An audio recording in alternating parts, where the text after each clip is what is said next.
Bismillahirrahmanirrahim. Assalamualaikum warahmatullahi wabarakatuh. Syukur alhamdulillah kita bisa berjumpa lagi di channel ini. Sholawat dan salam selalu dan tetap tercurahkan kepada junjungan kita Nabi besar Muhammad sallallahu alaihi wasallam. Allahumma sholli ala sayyidina Muhammad wa ala ali sayyidina Muhammad.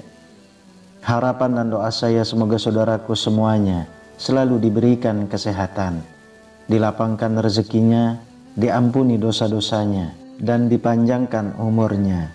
Amin ya rabbal alamin. Sahabat beriman yang dirahmati Allah, sholat tahajud adalah salah satu ibadah yang memiliki keutamaan yang sangat besar. Di antara keistimewaan utama dari sholat tahajud adalah dapat mengabulkan hajat seseorang yang mengerjakannya. Setidaknya ada 4 hal yang dianjurkan untuk diminta setelah sholat tahajud. Lantas, apa sajakah 4 hal itu?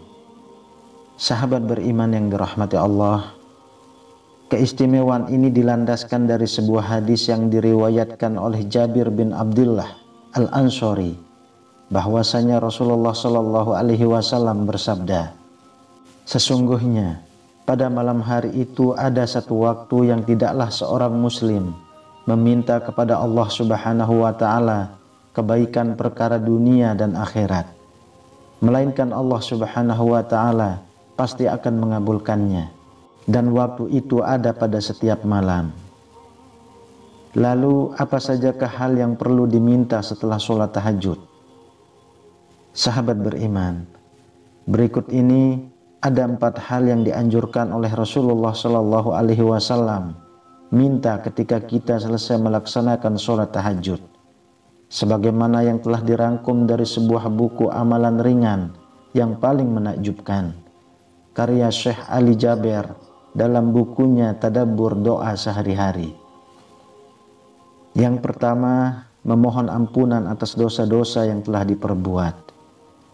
Anjuran untuk memohon ampunan pada saat sholat tahajud tercantum di dalam Al-Quran, yaitu pada surah Al-Muzammil ayat ke-20, bahwasanya Allah Subhanahu wa Ta'ala berfirman, sesungguhnya Tuhanmu mengetahui bahwa kamu berdiri sembahyang kurang dari 2/3 malam, atau 1/2 malam, atau 1/3-nya. Dan demikian pula segolongan dari orang-orang yang bersama kamu. Dan Allah menetapkan ukuran malam dan siang. Allah mengetahui bahwa kamu sekali-kali tidak dapat menentukan batas-batas waktu itu, maka Dia memberi keringanan kepadamu. Karena itu, bacalah apa yang mudah bagimu dari Al-Quran, dan mohonlah ampunan kepada Allah Subhanahu wa Ta'ala. Sesungguhnya Allah Maha Pengampun lagi Maha Penyayang. Lalu yang kedua, memohon ketakwaan. Momen sholat tahajud juga bisa dimanfaatkan untuk memohon petunjuk, supaya senantiasa diberikan ketetapan hati untuk selalu bertakwa kepada Allah, untuk mendapatkan petunjuk dari Allah. Karena setiap muslim diperintahkan untuk mempelajari isi-isi Al-Quran dan mempelajari isi dari hadis Nabi. Untuk itu, selalulah memohon agar hati kita ditetapkan dan dikuatkan oleh Allah dalam keimanan dan ketakwaan kita kepadanya. Kemudian yang ketiga, memohon keselamatan dunia dan akhirat. Dengan memohon keselamatan dunia dan akhirat, seseorang telah mengetahui kekuasaan dan kebesaran Allah Subhanahu wa Ta'ala, bahwa manusia tidak bisa melakukan apapun kecuali dengan bantuannya. La haula wa la quwwata illa billahil aliyyil azim. Tidak ada daya upaya dan tidak ada kekuatan selain atas pertolongan dari Allah Subhanahu wa Ta'ala. Untuk itu, selalulah memohon kepada Allah, memohon keselamatan kita ketika hidup di dunia, dan yang paling terpenting adalah memohonlah keselamatan agar kita diselamatkan di akhirat kelak. Kemudian yang keempat, memohon perlindungan dari siksa api neraka. Sahabat beriman yang dirahmati Allah, inilah yang paling penting. Setiap muslim juga sangat penting untuk meminta perlindungan dari siksa api neraka di setiap saat. Doa memohon perlindungan dari siksa neraka yang sudah dibaca oleh Rasulullah setiap saat, yaitu Rabbana atina fid dunya hasanah wa fil akhirati hasanah wa qina azabannar. Rabbana atina fid dunya hasanah wa fil akhirati hasanah wa qina azabannar.